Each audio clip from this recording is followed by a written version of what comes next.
объяснить сюжет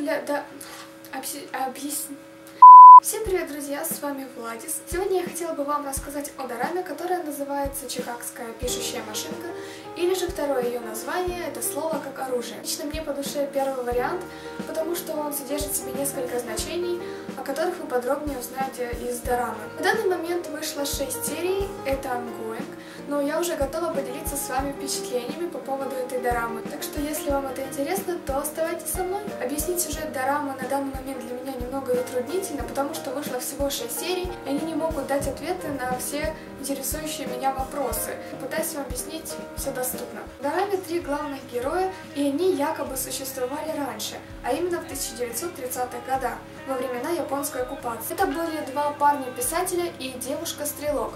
Тогда они были друзьями, ну или их многое связывает, так как пути этих 3 частенько пересекаются.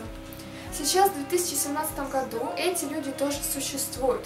Я еще сама не до конца понимаю, как это возможно, но они, будучи незнакомыми изначально, встречаются через 80 лет.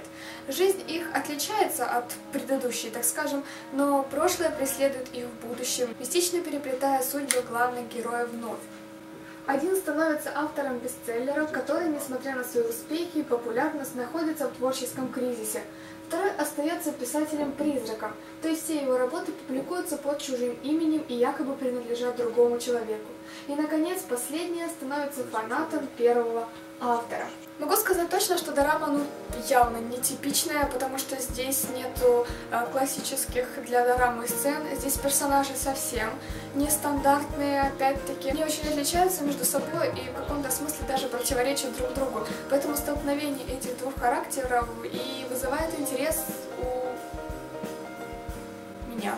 3 главных героя были для меня в новинку, я с ними еще не встречалась, и они мне очень понравились. Мне понравилась их игра, и, собственно, я им верила. Что еще от них требуется? Также не могу не отметить факт того, что здесь присутствует мистика. Обычно мистику я не воспринимаю, никак. Мистика, фантастика где-то фантастически далеко от меня, но в этой дораме здесь все достаточно гармонично. Она не наслаивается, и как бы запутанно я вам не объяснила, вам будет все понятно по дораме со временем. Она даст вам ответы на все ваши вопросы. Как бы ни странно это было, дорама достаточно легкая для восприятия и интригующая, интересная. Я думаю, это хороший показатель профессионализма. Честно говоря, я даже не могу прогнозировать, будет ли эта дорама популярна или нет, так как она, нетипичная, не то, что выходит в топ на первые места, здесь не вот так вот романтики, здесь нетипичные главные герои, и сюжет далек от школы романтики.